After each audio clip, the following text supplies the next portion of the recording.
Brian Noble, you made 4 changes going into this game. Yeah. James Donaldson missing, Mitch Suter.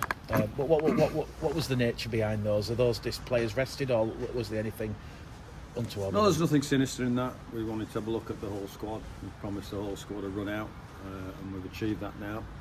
So we've got a good ticket on our personnel, and we're looking forward now. We'll start pushing forward, and week in, week out, we'll be going for our best outfit. On the game itself, does it feel to you a game of two halves? Yeah, it was really. Yeah, we didn't reinforce some of the principles that have been going really well for us this year in the second half, and whilst the game was never really in any danger, it's disappointing to come up with some of the things that we did, and the players will be disappointed as well. It's a long old season, and this will be forgotten very quickly, but we have to learn the lessons from it. Certainly started strong. There was a lot of composure, patience in that first half. Yeah, the first half was good, in the main. But they scored from an intercept, and we were pushing on their line, and I think their coach gave them a bit of a rev up at half time, so they were also going to make it a bit messier than it was in the first half, and they had a win behind them. But yeah, we should have coped with a whole lot more than we did, and whilst the second half was disappointing, it's 2 from 2. We start getting into the serious stuff now. We need to go, build our platforms as well. How important was that? I think it was 16-0 Brian inside 14 minutes. Well, every team likes to start well. I don't care where you are. I'm a big believer in starts, not just to the game, but to starts of sets, starts of different phases of the game, and we have to be better in transitions, starting defensive sets. We will be disappointed that we conceded 16 points today, because we set ourselves high standards, and probably 12 of those 16 points we were in possession of the ball.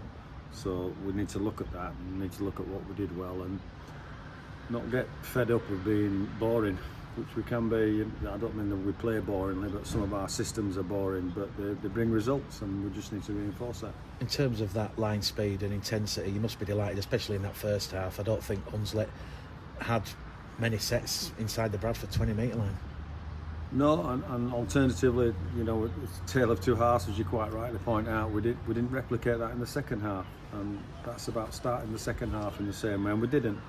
And so, some great lessons for us to learn. I think the boys are disappointed as well with the second half. So, yeah, we're all a bit.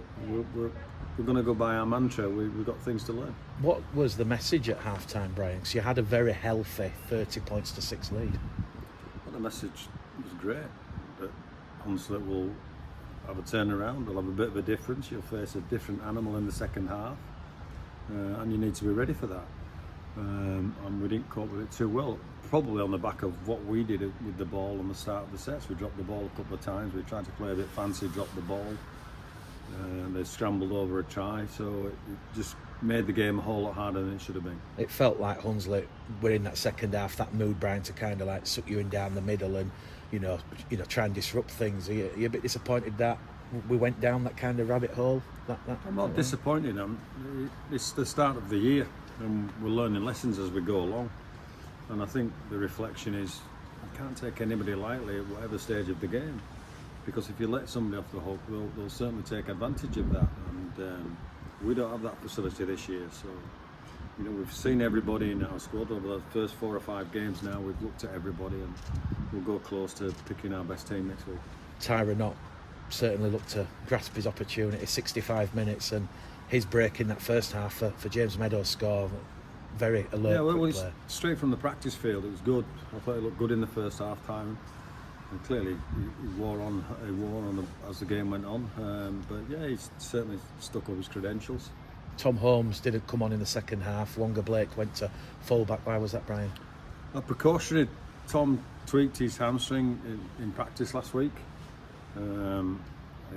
It was all right, but we thought with the way the game was at the second half, that we could take that, give him the luxury of taking him off and protecting him fully for what's to come next week and the week after.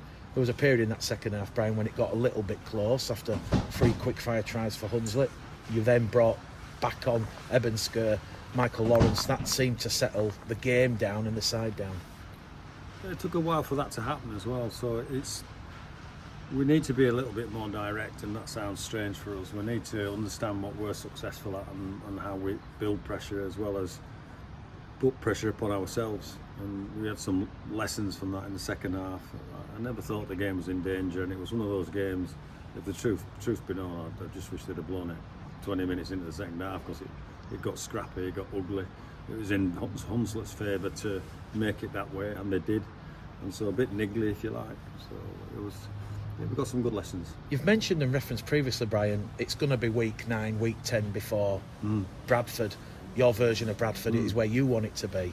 Do you still say that when you look at, obviously, a good first half against Castleford, patchy second half, last week against London, and then more of the same this week?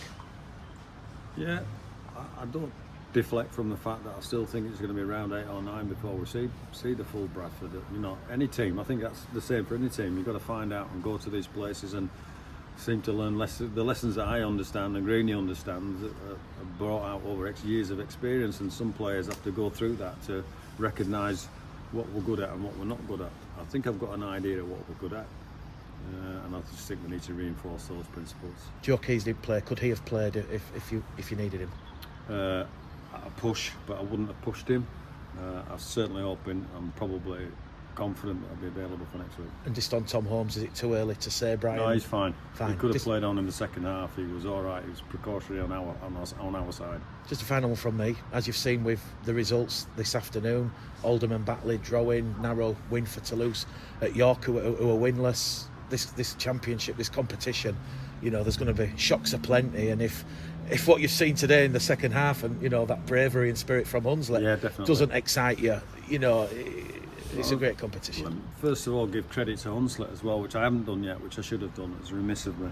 I thought they stood up in the second half, and you can understand how they got out of League One last year with that kind of performance in the second half. And yeah, the championship's a rollercoaster ride, trust me. Yeah, it's expanding on what Mick said there, Brian. Yeah, there's only you, Halifax and Widnes now that have won 2 from 2. London beat Featherstone today as well. It is one of those, you've got to be on it almost against everyone, haven't you? Because there are no easy games in this division.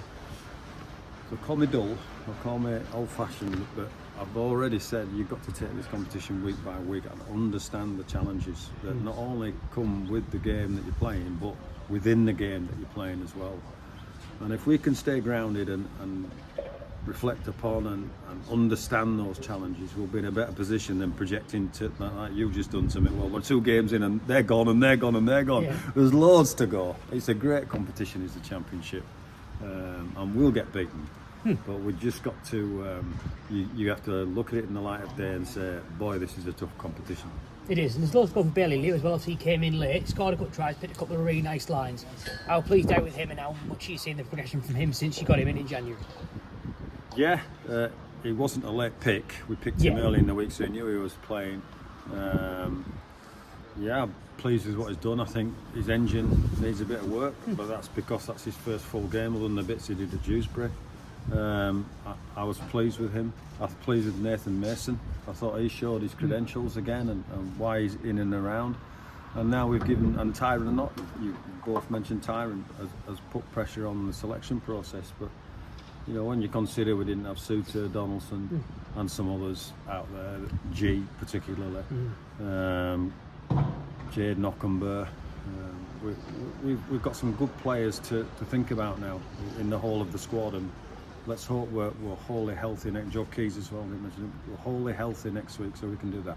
With the likes of Donaldson and G, especially Donaldson, we see how big a difference he makes when he's on the field. Is that just because you need to manage his minutes, or was it a case if he had a little precaution you wanted to? Absolutely. I said at the start of the year we need, by round 3 we'd have looked at everybody. Yeah. Now we've done that.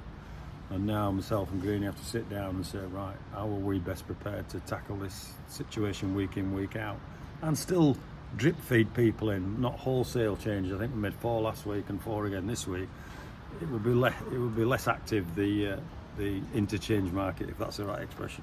With the way, obviously Joe's been out these first 2 league games, obviously that's given John the chance that he needs to show he can compete with James and Joe in the halves. How do you feel he's done over the 2 games he's played? I think he's done really well. I think he needs to understand that when we pick him in the halves, it has to be a half, and when we pick him at 9, it has to be a 9. And I think he's coming to terms with that. I think I've had a couple of conversations with him and he needs to make an impact in what he does. I thought his first half was very controlled today. So yeah, I'm really pleased with Jordan, but I'm pleased with everybody else. I think a few of us are just a bit disappointed with what we dished up in the second half, and we need to look at that. I'll look at the pictures tomorrow, show them some pictures tomorrow, and reinforce that message. Obviously, I was sat just right near you, and obviously you're up there with Greeny, Jonathan Schofield, Ryan. How important is that for you to have, say, one man on the ground and a really strong coaching unit all giving instructions from the back? It feels like it's a strong setup of coaches that you've got, not just yourself. Yeah, we're all saying the same thing as well. So one voice, there's 5 voices saying the same thing. So there's a lot of knowledge within the coaching group here. We've got to impart that knowledge and impress upon the players that I think I mentioned today, they're not quite as good as they think they are at the moment, especially after a second half like that. But I have no doubts they can be as good as we want them to be if we all apply ourselves and go by the mantra I've said right from the start. We've got to get better every week. And just one final on that second half. Obviously, I think Kevin Leroy was playing the winder-up in chief. Yeah. For you guys, is that just the way rugby league goes? Sometimes it's aggressive, it's a game, or is there a level where lads don't get dragged into that, you don't need to, or is it just the way it goes? Well, there's sometimes? only people that had an advantage being dragged into that were Hunslet. Yeah. And so in many respects, that worked, didn't it? And so we have to be smarter and bide our time and pay back in different ways, legal ways, when we can properly challenge them.